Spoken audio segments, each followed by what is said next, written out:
telling you. Great music, amen. Wow, amen, amen. Ako'y naniniwala, mga kapatid, na tatanggap po tayo ngayon ng mga pagpapala. And this is really an old-fashioned Baptist revival, amen. All right, shall we all stand, please, and let's welcome our first speaker for the first night of this revival, Pastor of Christian Bible Baptist Church, PMS side, Pastor RJ. Amen. Amen.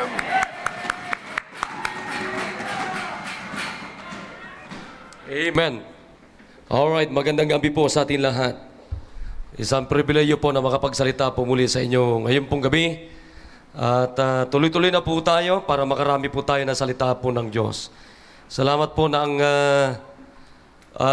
pandemic na ito ay hindi po hadlang para hindi ko magkaroon ng hindi matuloy ang okasyon pong ito. Kundi hindi po, sabi nga ng Biblia, even the gates of hell shall not prevail against the church. So, habang nakatayo po lahat, ay kunin po natin ang ating mga Biblia. Dito po tayo magbukas sa Book of Psalms in chapter number 1. Yeah. Amen. Salamat po sa wisdom na binibigay po sa ating ang ating Diyos, sa ating mahal na pastor. At lahat po tayo, mga kapatid, ay nakikinabang, ano po, talagang pagpapala ng Diyos ang ating pong natatanggap. Sige po, I hope nandyan na po kayo at maging pong yung mga nandiyan sa virtual at Facebook Live. Salamat po na nagkasama-sama po tayo ngayon pong gabi sa mga nasa ibang bansa. Alam ko po na magkakaiba tayo ng oras, pero ang mahalaga ay hindi ho iba-iba yung Diyos natin. At hindi po magkakaiba yung ating Biblia. Ano po? Isa lamang po. Alright, so verse number 1 in the book of Psalms, chapter 1, sabi po dito ay, blessed is the man, or blessed is the man that walketh not in the counsel of the ungodly, nor standeth in the way of sinners, nor sitteth in the seat of the scornful. But his delight is in the law of the Lord, and in his law that he meditate day and night. And he shall be like a tree planted by the rivers of water, that bringeth forth his fruit in season. His leaf also shall not wither, and whatsoever he doeth shall prosper. The ungodly are not so, but are like the chaff which the wind driveth away, or driveth away. Therefore, the ungodly shall not stand in the judgment, nor sinners in the congregation of the righteous. For the Lord knoweth the way of the righteous, but the way of the ungodly shall perish. Ngayong pong gabi, I'd like to talk to you on this subject, a family that is blessed by God. A family that is blessed by God. Maaring nakikita natin, wala namang pinag-uusapan dito na pamilya. Alam nyo, wala pong tao na walang pinanggalingan na pamilya. Sabi dito, blessed is the man. Saan ang galing tong men na ito? Of course, makikita po natin dito, dito sa Bible ko kasi ay may mga makikita ka dyan kung sinong author dito sa chapter na ito. O alam natin na ang Book of Psalms is a book of praise. Ano ho? Pero makikita natin, sabi po nila ay, the Book of Psalms in chapter number 1 is the preface of the Holy Spirit or God the Father. Ito'y pasimula ng Diyos o banal na Espiritu. Kaya makikita natin, sabi dito ay, blessed is the man that walketh not in the counsel of the ungodly. Itong taong ito na sinasabi po dito, mga kapatid, ay nanggaling po ito sa isang pamilya. At naniniwala ko ngayon pong gabi, lahat po tayo gustong pagpalain ng Diyos. Lahat po tayo gusto natin yung pagpapala ng Diyos. Awitin pa lang, solo pa lang ni Brother Mac, ay talaga nakaka-encourage na po. Ewan ko sa inyo, mga kapatid. Pero sa akin, doon pa lang, pwede na tayong mag-uwian ngayon pong gabi. Ano ho? Marami na tayong tinanggap na pagpapala mula pa kanina. Tayo po'y manalangin, nagilang Diyos, salamat po sa gabing ito. Thank you po na iniligtas niyo po kami. Salamat po na dinagdag niyo po kami sa inyo pong simbahan.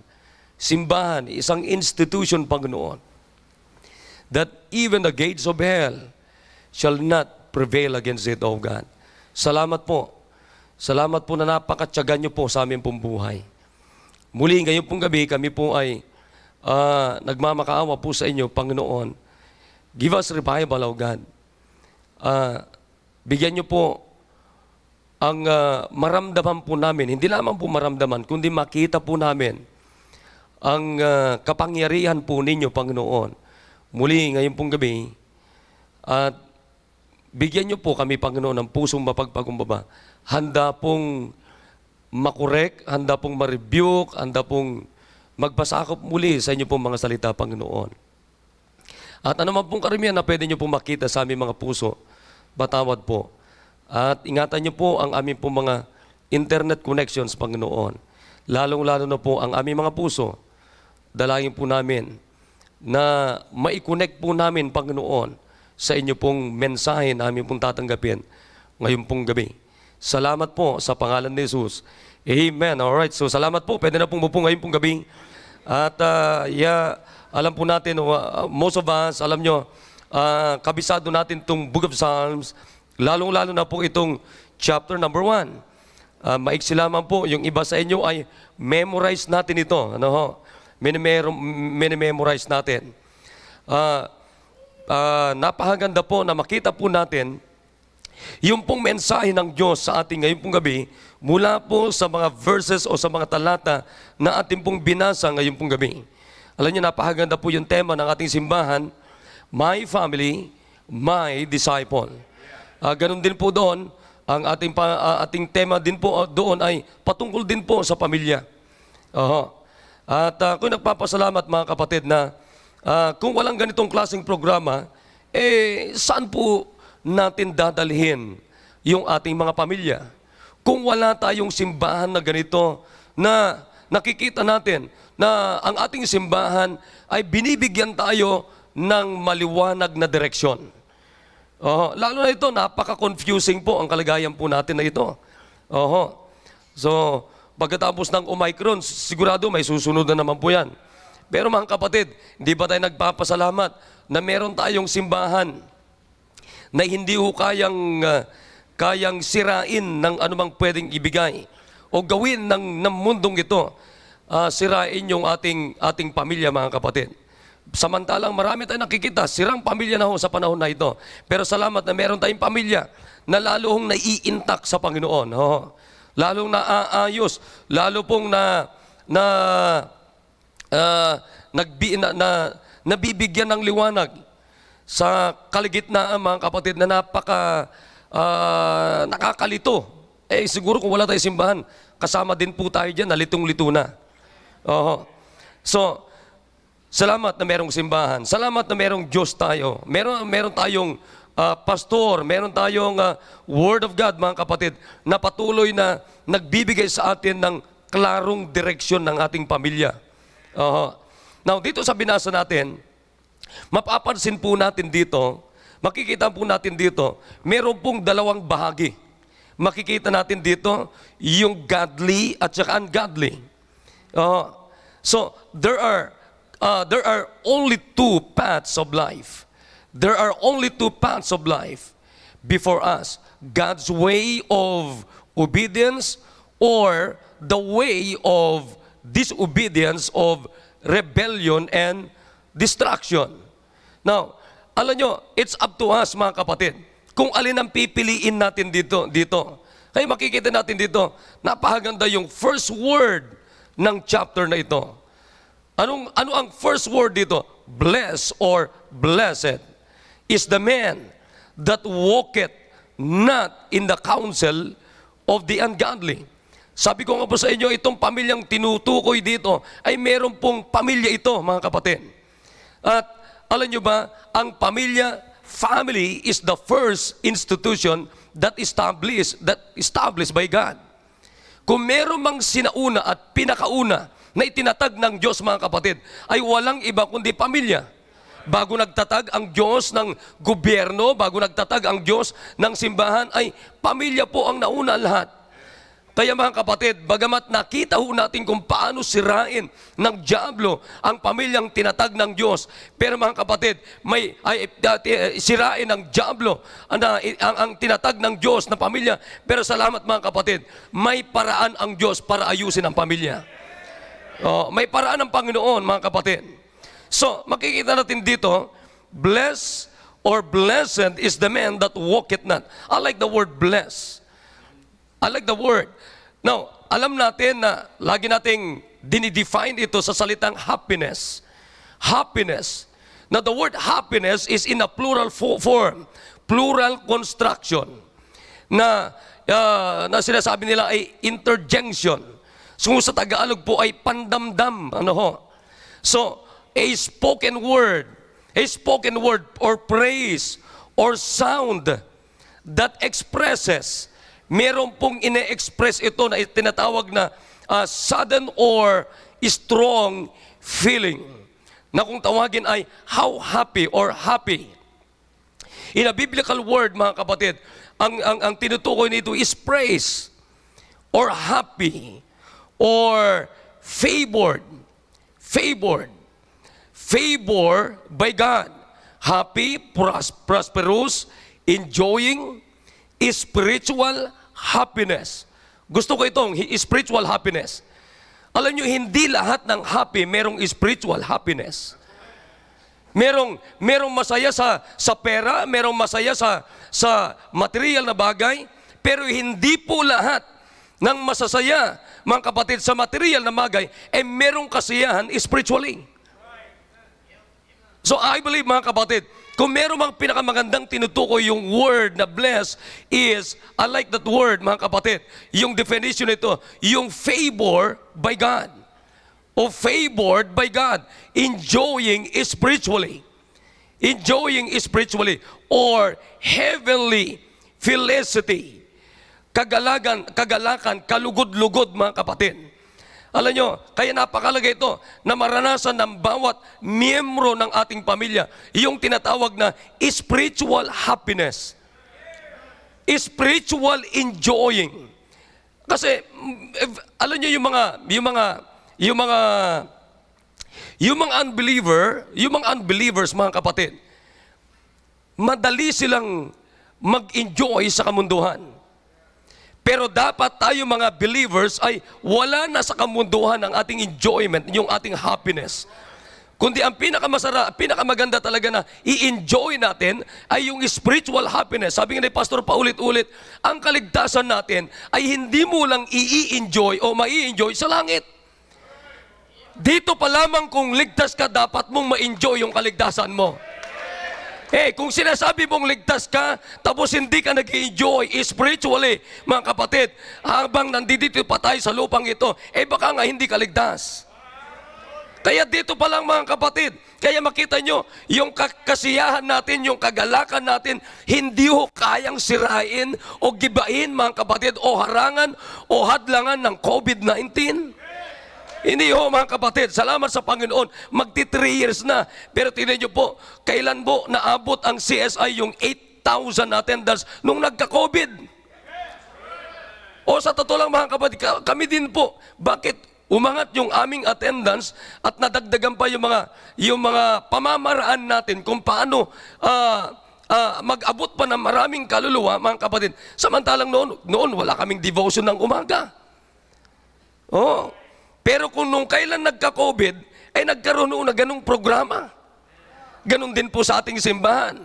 At sa totoo lang mga kapatid, ako mas nag-i-enjoy ako ngayon yung tinatawag na spiritual happiness sa panahon na ito kumpara nung walang COVID. Hindi naman ako masaya na may COVID pa rin. At tatagal pa. Pero ang gusto sinasabi ko, yung nararanasan natin na kasiyahan, spiritually. Now, tanong ko ngayon mga kapatid, pwede rin ba natin pa rin maranasan itong blessing na ito? Kaya makita nyo doon sa binasa natin, blessed or blessed is the man. Blessed is the man that walketh not in the counsel of the ungodly. Makikita nyo po yan. nor standeth in the way of sinners, nor sitteth in the seat of the scornful. But his delight is in the law of the Lord, and in his law that he meditate day and night. Mapapansin po natin mga kapatid, verses 1 to 3, the character and condition of a righteous or of the righteous and are described. Makikita po natin, nahati po itong chapter na ito sa dalawa po eh. Verses 1 to 3, makikita nyo po dyan, yung pong reward o yung katangian mga kapatid, o yung condition ng mga believers na nagpapasakop sa salita ng Diyos. Makita natin yung reward. Nandyan yung reward na ipangako. At nandyan din po mga kapatid, look at verse number 4. Makita naman natin dito. Anong sabi dito?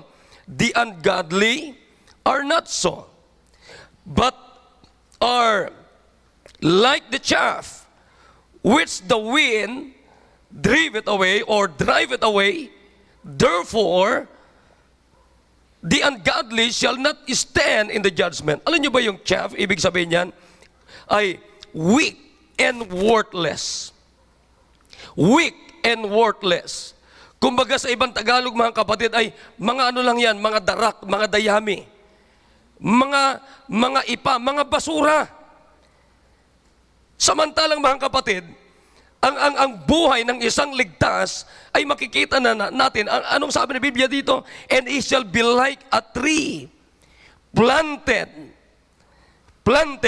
Pag-uusapan natin na maigi yan, yung salitang planted by the rivers of water that bringeth forth his fruit in his season. His leaf shall also not wither, and whatsoever he doeth shall prosper. What a promise, amen. Kita nyo dito mga kapatid, pagka ang Diyos po ang nangako para sa ating buhay bilang mga anak ng Diyos, wala hong pwedeng makapagbago dyan. Walang pwedeng makaharang dyan. Walang pwedeng makasira dyan sa pangako na yan. Pero on the other hand, makikita din natin dito, sabi dito, therefore the ungodly, the unsaved people, the unrighteous, yung mga walang Diyos, ano mangyayari sa kanila? Shall stand in the judgment, nor sinners in the congregation of the righteous, for the Lord knoweth the way of the righteous. Wow! But the way of the ungodly shall perish. Kaya mga kapatid, pag wala kang Diyos, wala kang aasahan na makakaayusan sa buhay. Kundi, distraction. Pero kung anak ka ng Diyos, siguradong may aasahan ka sa Panginoon. Ma-reward. Kaya nga anak ng Diyos mga kapatid, walang pagkatalo. Walang pagkatalo mga kapatid. Sapagkat ang Diyos natin ay may pangako. Ngayon, ang sabi ko sa inyo, a family that is blessed by God. May I ask everyone tonight, is your family blessed by God? Is our families blessed by God? Alam niyo, nakakalungkot mga kapatid, hanggang ngayon naiinggit pa tayo sa kamunduhan. Baliktad po. Dapat ang kamunduhan, ang mga unbelievers, ang dapat mainggit sa mga anak ng Diyos. Oh, sasabihin ko sa inyo, honestly speaking, ako'y nagpapasalamat sa Panginoon na natagpuan ako ng Diyos, dinala ako ng Diyos sa simbang ito, at hanggang ngayon mga kapatid, nag-i-enjoy ako sa spiritual blessing ng Diyos sa aking buhay. Kung walang Diyos, hindi ako natagpuan, walang simbahan, walang pastor, walang man of God, walang word of God. Kapatid, hindi ko mai-enjoy yung spiritual blessing ng Diyos sa aking buhay na hindi pwedeng ibigay mula sa kamunduhan. Oh, sasabihin ko sa inyo mga kapatid. Kaya nga, tanungin niyo po yung inyong sarili, lalo tayo mga tatay. Ito bang pamilya ko? Ano bang ini-enjoy itong pamilya ko? Nag-i-enjoy ba talaga kami ng spiritual blessings? O nag-i-enjoy kami katulad ng enjoyment ng mga unbelievers. Oo, mga kapatid, iba dapat tayo. Sinasabi ko nga lagi, wala naman tayong dapat kainggitan sa mga unbelievers.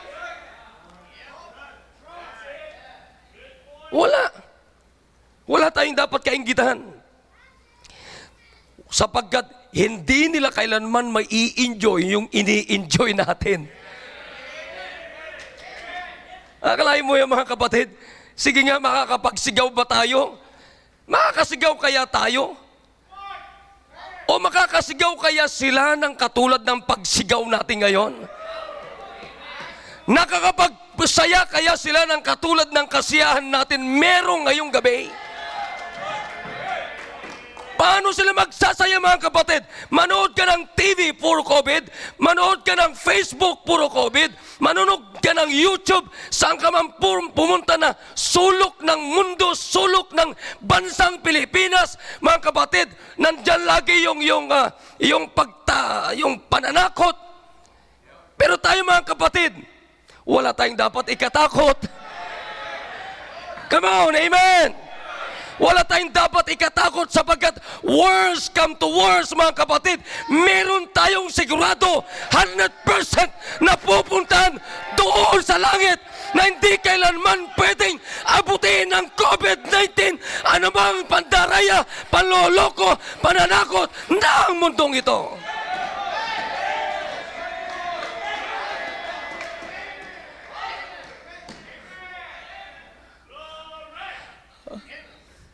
Sabi ko, revival sa CSI. Hindi po pwedeng hindi ko isasama ka pamilya ko.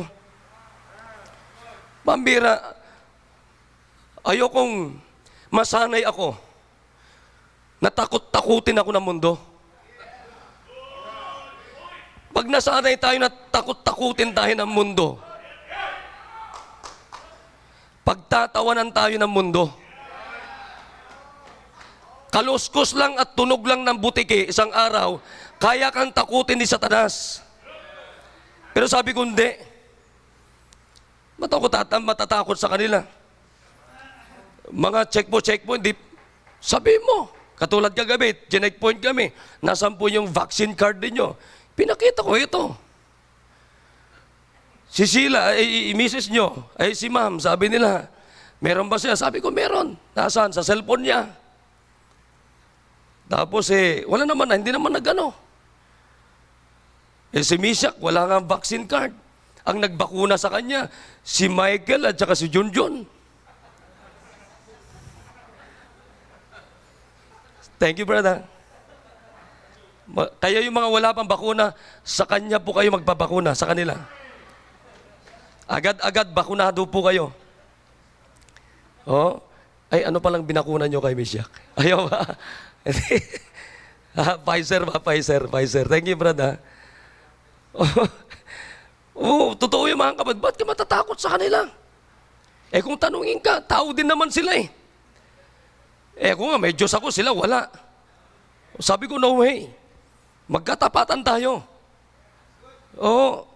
Kaya ngayon, anong gagawin natin para i-bless ng Diyos yung ating pamilya? Number one, a family that is blessed by God. Number one, a family that is blessed by God is planted in the Word of God. A family that is blessed by God is planted by the Holy Word of God. Tingnan niyo po yung binasa natin. Ano sabi ng Bible diyan? Sabi ng Biblia, blessed is the man that walketh not in the counsel of the ungodly, nor standeth in the way of sinners, nor sitteth in the seat of the scornful, but his delight is in the law of the Lord, and in his law that he meditate day and night. Meditate day and night, and he shall be like a tree. You know, yung word na tree dyan, mga kapatid, isa sa mga pinakasimbolo niyan, mga kapatid, the word tree is firmness. Firmness. Katatagan. Katibayan. firmliness or solid, not soft. Meaning, mga kapatid, securely or solidly fixed in a place. Not subject to change or revision. Not subject to change or revision. Not subject to price, weakness, or steady, meaning well-founded. Not weak or uncertain, set, placed, or attached in a way that is not easily moved. Mga kapatid, para i-bless tayo ng Diyos, dapat yung pamilya natin ay laging natataniman ng Word of God. Ng Word of God. Kasi pag nataniman tayo ng Word of God, mga kapatid, ibig sabihin, we are not subject to change or revision. Sapagkat ang Biblia na itinatanim sa atin ay hindi po ito dapat baguhin sapagkat ito po ang nagbabago ng ating buhay. Hindi po ito pwedeng baguhin. Kaya nga sabi ng Biblia, heaven and earth shall pass away, but the word of God shall not pass away. Mga parents na kagaya ko, if you want that God will bless your family, ang pinakamaganda mga kapatid, hayaan natin ng Word of God ang maitanim at maitanim at magtanim ng magtanim sa ating bawat pamilya. Katulad ngayon, anong ginagawa ng ating simbahan? Anong ginagawa ng Diyos sa atin? Tinataniman tayo ng Word of God. Tinataniman tayo ng Word of God. Umaga pa lang may devotion na. Tanghali may devotion. Hanggang gabi may devotion. Araw-araw. Tuloy-tuloy. 24 hours a day. Hindi pwedeng wala kang maririnig na Word of God sa ating simbahan. 7 days a week. Hindi po pwedeng wala kang marinig na Word of God sa ating simbahan. Yeah. 30 days a month, mga kapatid, hindi pwedeng hindi tayo makakapakinig ng Word of God sa ating simbahan para sa bawat pamilya natin. We have 12 months a year. Salamat mga kapatid, ay hindi tayo nagmintis at hindi nagmintis ang ating simbahan na ibigay sa atin na magtanim at magtanim ng Word of God. 365 days a year. Salamat mga kapatid, ang naitanim at patuloy na naitanim at nagtatanim ang ating simbahan ng Word of God. Kapatid, kung walang naitanim na Word of God sa bawat isa sa atin, pare-parehas tayong madaling lokohin ng salibutan.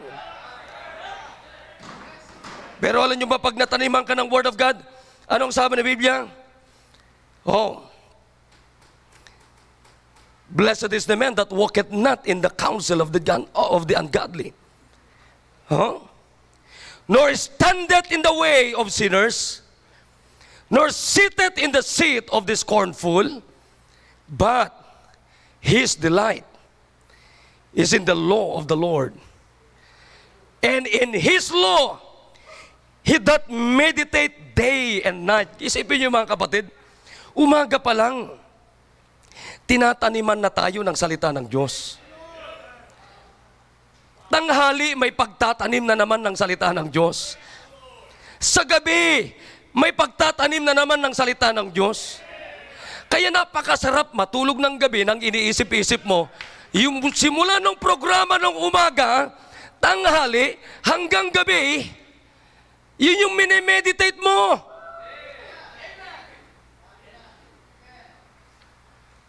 Pambihira naman yon. Umula umaga, maghapon. May Word of God. Kung hindi ka pa nataniman ng salita ng Diyos, grabing puso meron ka. Awan ko ha. Puso lamang ni Satanas ang hindi pwedeng taniman ng salita ng Diyos. Anong klaseng puso meron tayo? Good ground? Rocky? Wayside? Ha?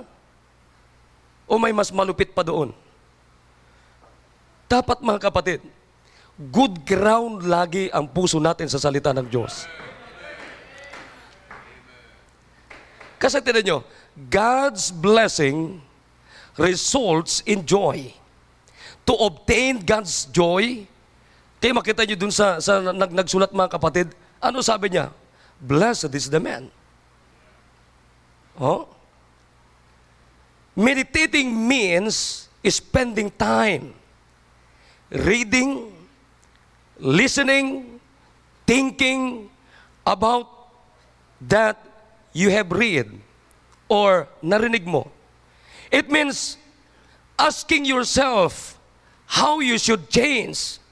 So you are living as God's will or wants. Knowing and meditating on God's word are the first steps toward applying it to your everyday life. The more we meditate and enjoy the word of God, the more resources we will have for our daily decisions. Tingnan niyo po, ilang mga pamilya ang nawasak sa mga panahon na ito? Sige nga po. Alam niyo, doon sa amin, meron kami isang area doon, elementary pa lamang, na-discourage siya doon sa kanyang module, nagpakamatay. Oh? Pero mga kapatid, hindi nyo man naiisip yung pagpapala ng Diyos sa ating buhay mula sa salita ng Diyos. Ito na lang, pag-usapan na natin sa panahon ng pandemic, lalong naging strong yung ating family. Hindi nyo nakikita yung blessing na yan? Kasi minsan na nakikita lang natin na blessing, mga kapatid, bagong cellphone, bagong sapatos, bagong sasakyan, material na bagay, puro bago, mahilig tayo sa bago. Ha? Hindi nyo nakikita yung bagong buhay ninyo? If any man be in Christ, he is a new creature. All things are passed away. Now behold, new things are become new. They are new every morning. Great is thy faithfulness. Kapatid, ang mundo, yung bago sa kanila, bukas luma na. Yung bago ngayon, bukas luma na. Yan ang mundo, mga kapatid. Isang araw lang, isang oras na yan, yung bago na nasa iyo, bukas na bukas, o sa isusunod na araw, sa susunod na linggo, sa susunod na buwan, luma na yan. Pero yung buhay natin, hindi naluluma yan. Yeah, mga kapatid, hindi naluluma yung Christian life natin. Hindi naluluma, kapatid, yung ini-enjoy natin na buhay natin mula sa Panginoong Kristo. Yan yung bago na kailanman hindi hindi maluluma yan, hindi masisira yan, magpakailanman paman. Kaya ang sabi ng Diyos, pag tinanggap natin si Kristo, meron tayong buhay na walang hanggan sa langit. Meron tayong tirahan na hindi masisira. Meron tayong Diyos na hindi masisira. Meron tayong buhay magpakailan paman. Oo, ang sarap maging Kristiyano.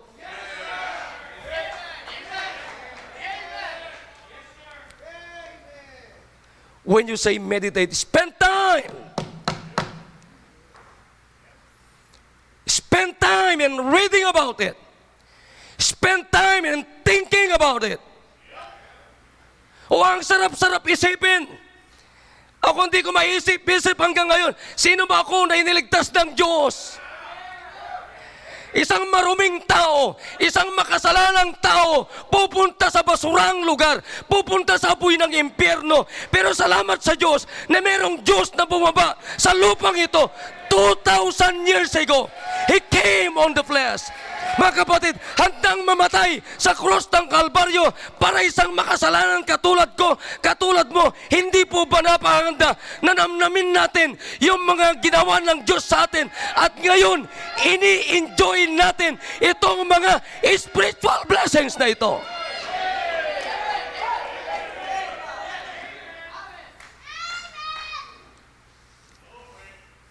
Wala ko dito sa inyong harapan ngayong gabi kung hindi pinakailaman ng Diyos ang aking buhay. Wala ko sa inyong harapan ngayong gabi kung hindi ako inibig ng Diyos na katulad ng pag-ibig din ng Diyos sa bawat isa sa atin. Oh, I like the verse, for God so loved the world that He gave His only begotten Son, that whosoever believeth in Him should not perish in hell, but have everlasting life in heaven. Oh, but God commended His love toward us in that while we were yet sinners, Christ died for me.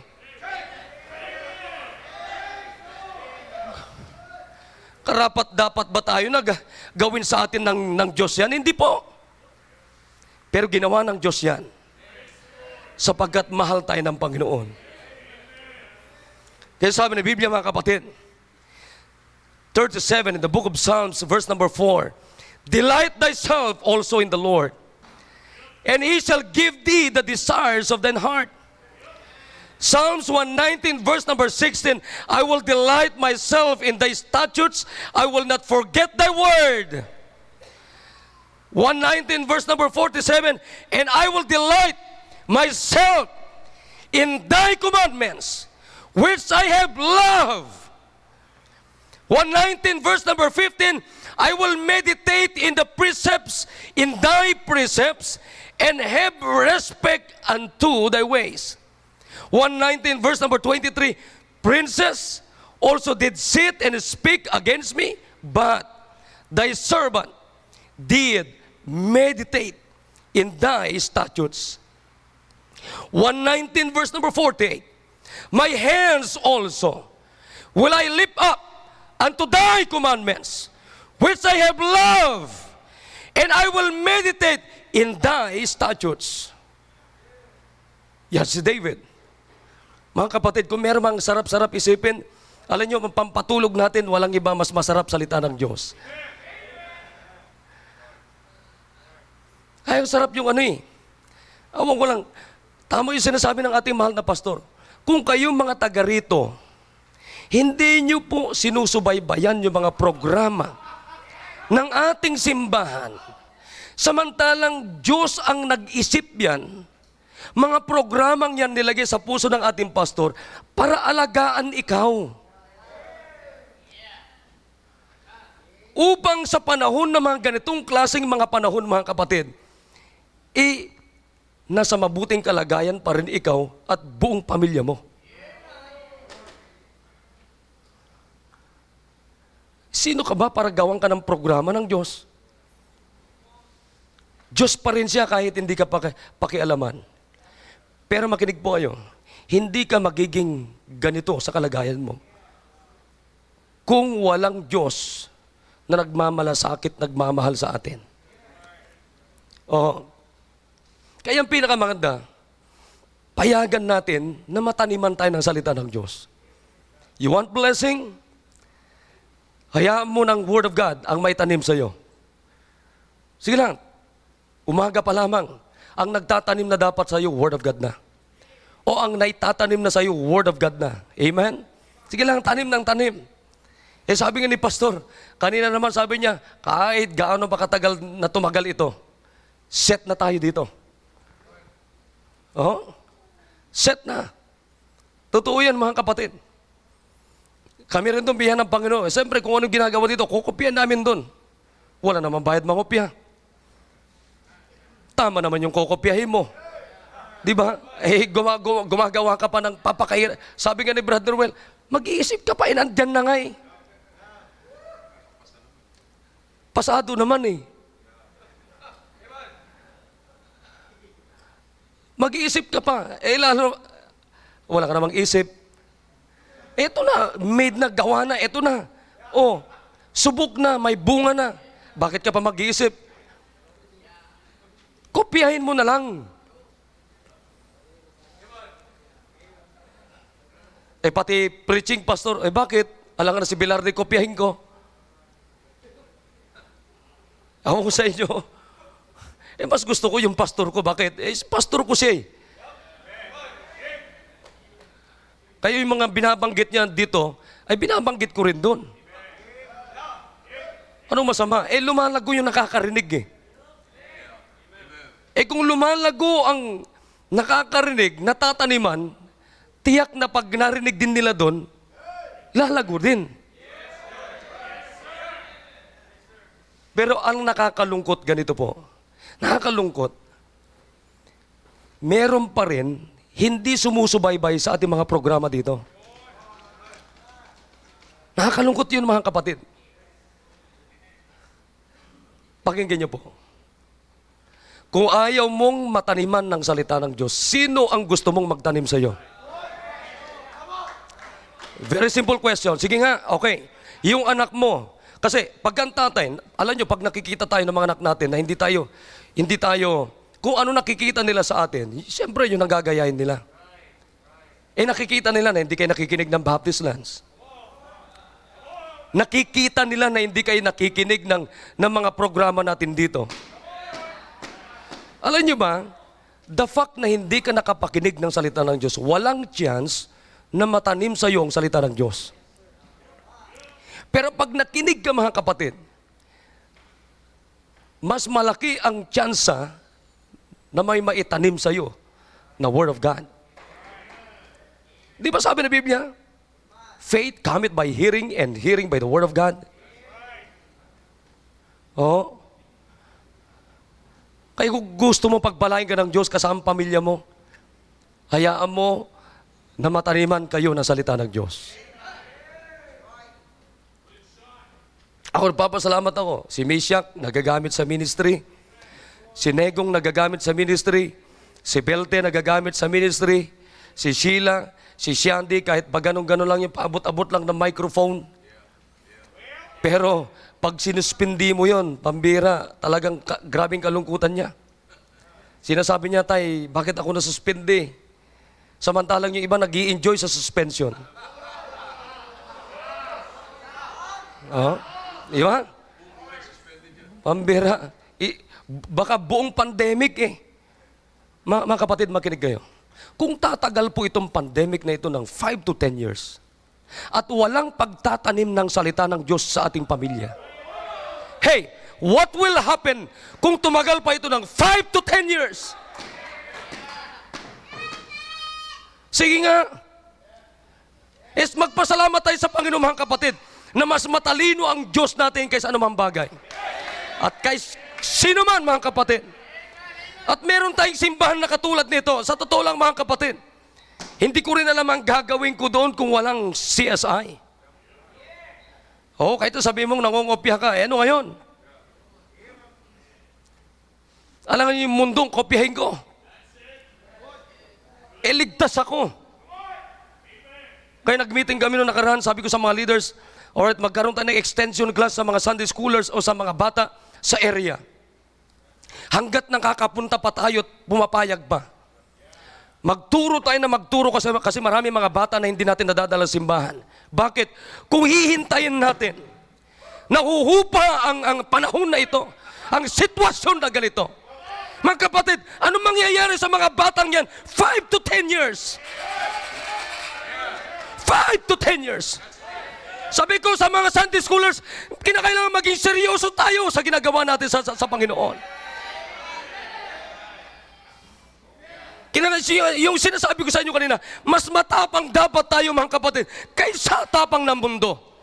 Mga kapatid, kung ang gobyerno may tapang sila na nagsasabi, no vaccine, no travel. Kapatid, dapat mas matapang din tayo. Mamatay kung matay tayo. Patay kung patay. Basta malaga, patuloy tayo nagtatanim na walang takot at matapang, masigasig, matapat na nagtatanim ng salita ng Diyos.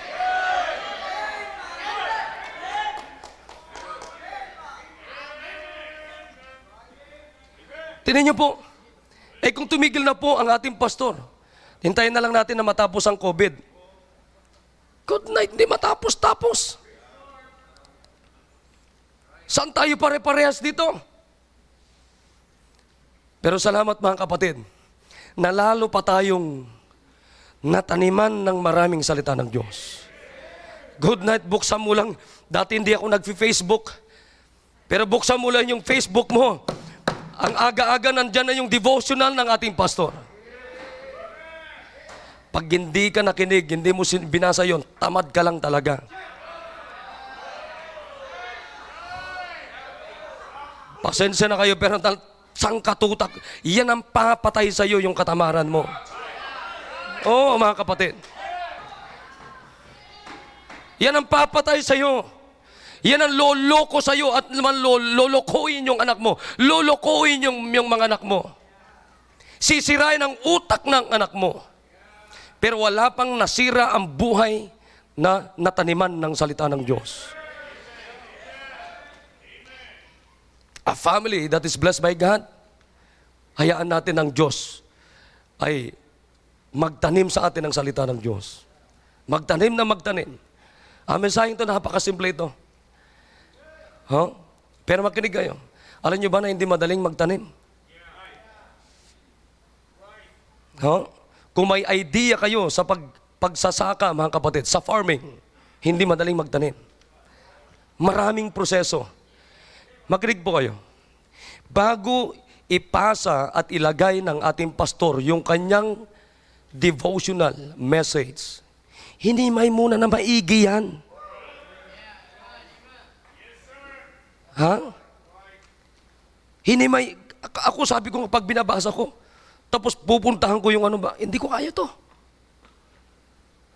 Ito, nilutuan na tayo, tinanggalan na tayo ng tinik, tinanggal na yung tinik, hinimay na, nandyan na lahat, kumpleto na, ready to eat na.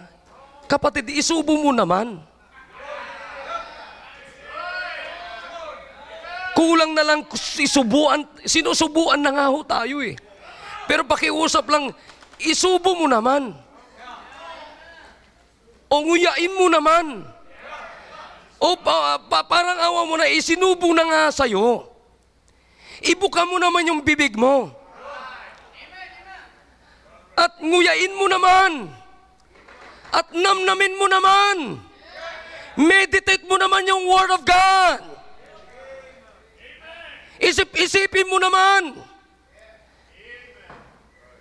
At sinisigurado ko sa'yo, yung vitamina, pampalakas ng kaluluwa mo.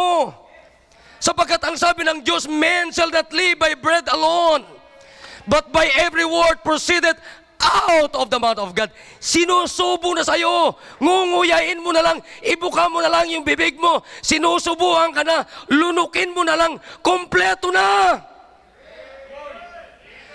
Ang nakakalungkot mga kapatid, eto na, andyan na lahat mga kapatid, pero backslider ka pa rin.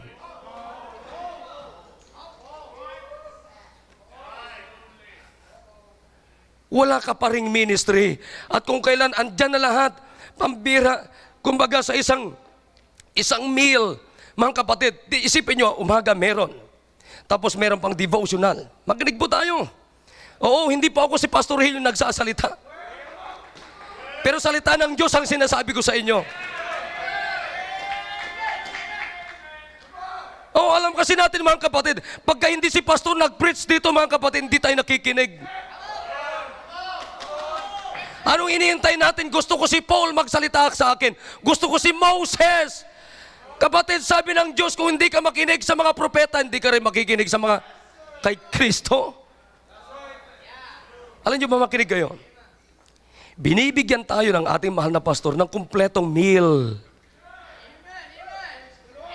Kumbaga sa isang table, nandyan na yung adobo, nandyan na yung talbos ng kamote, nandyan na yung talbos ng sayote, nandyan na yung bulalo, may dessert, kompleto na. Araw-araw ganyan ginagawa ng ating mahal na pastor.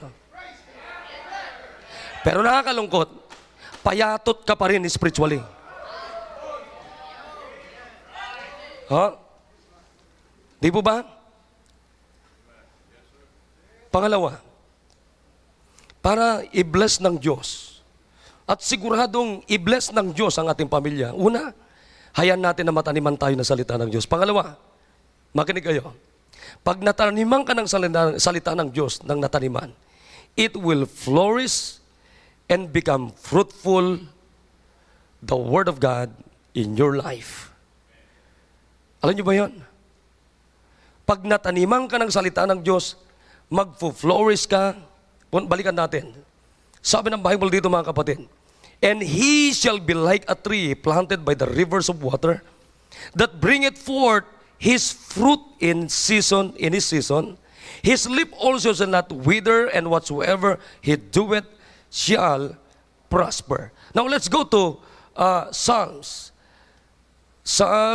Chapter number 92. Ito po.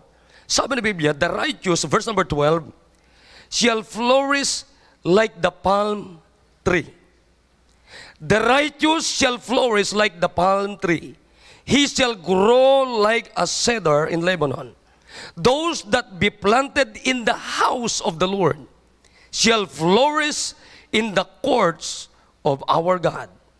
They shall still bring forth in old age. They shall be fat and flourishing. Wow. The word flourish means to grow well, to be healthy, to grow luxuriantly, thrive. Meaning, to grow or develop successfully or to prosper. Ano yung ibig sabihin yung planted? Transplant. Meaning, to remove a plant from the ground or from a pot and move it to another place. To live and respect a plant. Reset a plant in another soil or situation. To remove from one place or context and settle or introduce elsewhere. Relocate ba? Galing tayo sa kamunduhan, mga kapatid, tinatransplant tayo, tinataniman sa atin, mga kapatid, o itinatanim sa atin ang Word of God. Samantalang dati, ang itinatanim sa atin ay kamunduhan. Kaya sabi ng Biblia dito, balikan natin to kasi maganda to eh. Sabi niya, the righteous, sino po ito? Tayo. Shall flourish like the palm tree. Pakinggan niyo po. Gusto ko lang magsalita sa inyo tungkol sa palm tree. Ang palm tree ay known for their long life. Known for their long life. To flourish like palm trees means to stand tall and to live long. To live long. Pakinggan niyo po, yung mga palm tree, umaabot po ito ng tinatawag na 80 feet in height. The palm trees was a welcome sight to weary travelers, for it signified rest, shade, and refreshment. Sipin nyo na mga kapatid, pag may Word of God ka, may rest, may peace, may shade tayo. Nare-refresh tayo lagi mga kapatid dahilan sa Diyos natin, dahilan sa Word of God. Alam nyo ba ang palm tree ay very useful? Pwedeng kainin, may part yan na pwedeng kainin. May pwedeng kainin ng mga kamelyo. Pwedeng pang wax yan, kagagamit yung oil nila. Marami, very useful. That's why the Bible, the palms are characterized as beautiful trees. Used to celebrate the Feast of Booths. Sa 1 Kings chapter 6 number 29 ay sinasabi doon na the beauty and utility of palm furnish a lovely figure for the psalmist of the prosperity of the godly. So, pakinggan nyo na maigi. Itong palm tree na ito, ito'y isa sa mga simbolo ng palm tree is victory. Victory. Normally, palm tree live a century. Ilan ang isang century? 100 years. Umaabot po ang buhay ng palm tree ng isang 1.5 centuries or 2 centuries. Umaabot ng 200 years. So the palm tree has long top root. Meron silang long top root that goes down to source of water. The fact that it grows in perennial, ibig sabihin, pamatagalan freshness is almost desert-like conditions make it a fitting symbol of constancy, patience, uprightness, and prosperity. Now, pakinggan nyo, saan tayo hinalin tulad ng Diyos? Just like a palm tree. Na umaabot dapat ang buhay natin kahit hanggang 2 centuries. At dapat ang buhay natin is constant. Nandun yung patience. Nandun yung prosperity. Nandun yung uprightness. Mga kapatid, salamat sa Panginoon na hindi lang natin aabutin yung 200 years. Kundi ang aabutin natin ay eternity. Sige nga. Wow. And then, alam niyo sabi ng Bible dyan, yung cedar. The cedars of Lebanon grew to 120 feet in height and up to 30 feet in circumference. So, they were solid, strong, and immovable. Amen. Kaya dapat mga kapatid, ang buhay natin ay solid, strong, immovable. Bakit Lebanon? Bakit ginamit yung Lebanon? Because Lebanon is tinatawag na White Mountain. White Mountain. The mountain ay umaabot po ng 4,000 to 6,000 feet in height. Kaya sabi ng Biblia sa Jeremiah 18:14, will a man leave the snow of Lebanon? May nag-i-snow doon sa tuktok noon which cometh from the rock of the field. Or shall the cold flowing waters that come down or come from another place be forsaken? Wow. Kaya pag kahit na tag-araw mga kapatid, hindi po matutuyuan ang bundok na ito. Hindi ho. Laging fresh pa rin hanggang doon sa baba ng bundok na ito ang mga puno doon. Makinig kayo. Ganyan dapat ang buhay ng Kristiyano. Kahit na anong mangyari sa paligid natin, anong pandemya, anong pandemic, kahit, mga kapatid, kahit i-shake tayo ng mundo, dapat unshaken tayo. Oh? Bakit? Dapat solid tayo. Dapat strong tayo. Dapat immovable tayo. And then we live long. We live long. Katulad ng palm tree, umaabot ng 100 to 200 years. Kaya nga ang buhay ng Kristiyano ay mahaba. Katulad yan, hindi naman natin alam kailan babalik ang Panginoon. Pero kailanman, anumang araw, kailanman babalik ang Panginoon. Mga kapatid, ay dapat mananatili tayo sa simbahan ng Panginoon para mahaba yung buhay natin dito sa ating simbahan. Hayaan nyo na kayo taniman ng salita ng Diyos. Hanggang sa yung root natin. Katulad ng root ng palm tree. Ay talagang hindi lang pababa, kundi pagapang pa. Kaya hindi mo kayang bunutin yung palm tree. Kaya umaabot yan ng 100 to 200 years ang buhay niyan. Kahit na anong tag-araw, tag-inig, o anong summertime yan, mga kapatid, hindi mo kayang tuyuin ang kayang abutin ng ugat ng palm tree. Ganon din dapat tayo. Tingnan niyo po, kahit na anong shake ng mundong ito, Salamat sa Panginoon, nandito pa rin tayo. Diyan pa lang sa gate ng Apubay, grabe na.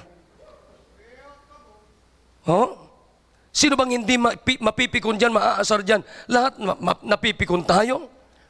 Pero kahit na nung ginagawa nila, dito pa lamang, bago pa mag-COVID-19, meron ng pag-uga sa ating simbahan dito, mga kapatid. Pero salamat sa Panginoon, hindi nila kayang yanigin at ugain ang gawain dito. Bakit? Sapagkat yung ugat ng ating gawain dito, mga kapatid, hindi nila kayang bunutin at patayin. We just like a palm tree. We just like a palm tree na kayang mamuhay for 200 years. Bakit? Solid, strong, and immovable. Kaya dapat, tinan nyo, maigi mga kapatid, isipin nyo kung ganito ang pamilya natin. Naugatan na tayo ng salita ng Diyos. At malalim na yung naabot. Sabi nga na Biblia, mga kapatid, Ephesians 3:17, that Christ may dwell in your hearts by faith, that ye, being rooted and grounded in love. Bakit hindi tayo kayang bunutin ng diablo, mga kapatid? Maging sa panahon ng pandemic, malalim na yung ugat natin. Amen. Malalim na po yung ugat natin. Napakalalim na. Kaya ngayon, mga kapatid, ang tanong ko sa inyo, gusto nyo po ba na i-bless tayo ng Panginoon? Gusto nyo ba na constant tayo sa Panginoon? Katulad ng palm tree?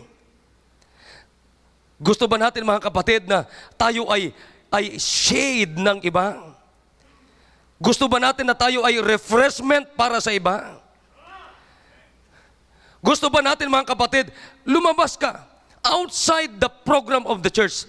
Napaka-restless ang buhay ng tao. Pero pag nandito ka, narinig mo yung programa ng Diyos, mga kapatid, parang easy. May peace. May rest.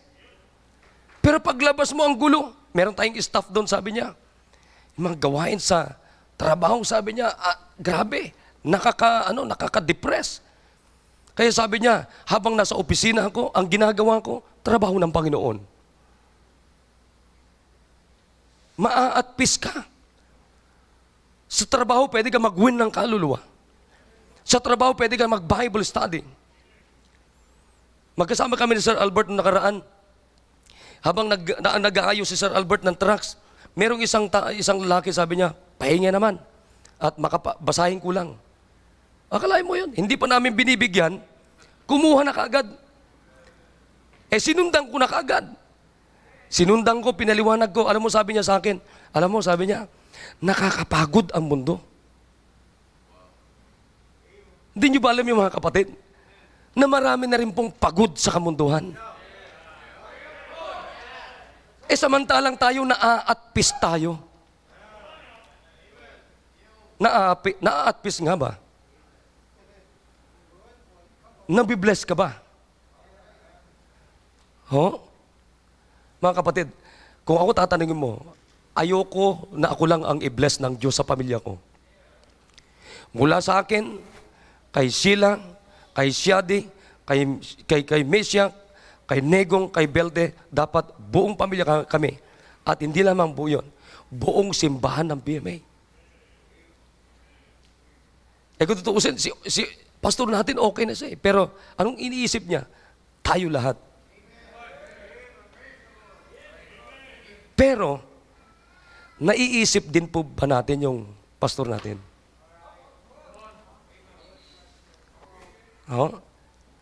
Kaya ngayong gabi, mga kapatid, you want to be blessed by God? Ito lang. Magpatanim tayo ng salita ng Diyos. Makinig po kayo. Maring yung bunga ng salita ng Diyos ay hindi pare-parehas sa buhay natin. Pero walang salita ng Diyos na naitanim sa bawat isa sa atin na hindi magbubunga. Para sa ikabibless ng bawat pamilya na po natin. Hindi po. Hindi tayo dadalhin sa dihadong buhay. Ako na-enjoy ko yung blessing ng Diyos sa aking buhay. Totoo po yun. Kakahapon nga na, habang naghanda ako, sabi ko, Panginoon, napakadami mong blessing sa aking buhay. Habang naghanda ako ng gamit ko. Dami, sobra-sobra, Panginoon. Thank you po. Nai-enjoy ko talaga. Sabi ko, Panginoon, salamat na pinagtsatsagaan mo ako. Ngayong gabi, mga kapatid, sana maisip natin ito. Tumayo po tayo lahat. If we want tonight that God will bless our home, hayaan natin ang Word of God. May tanim sa atin at isang araw yung Word of God, magbubunga po yan lalo. At tiyak mga kapatid, we will enjoy the fruit of the Word of God in our lives. Sige po, kausapin po natin ang Panginoon. Maganda po ay lagi yung ginagawa natin, by pamilya na kausapin natin ang Panginoon. Thank you po.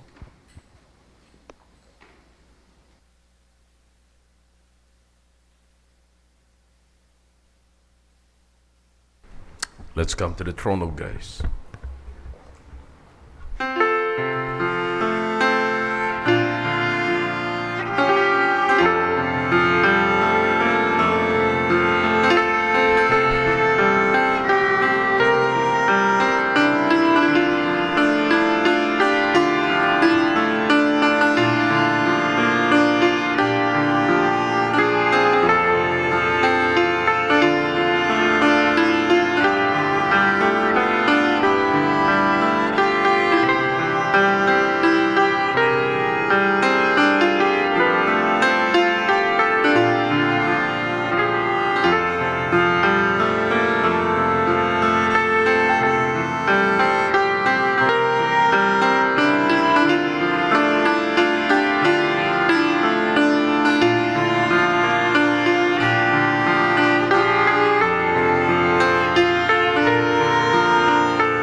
Diyos, marami pong salamat sa paggamit niyo po kay Pastor RJ. Salamat sa inyong salita na nahayag ngayon.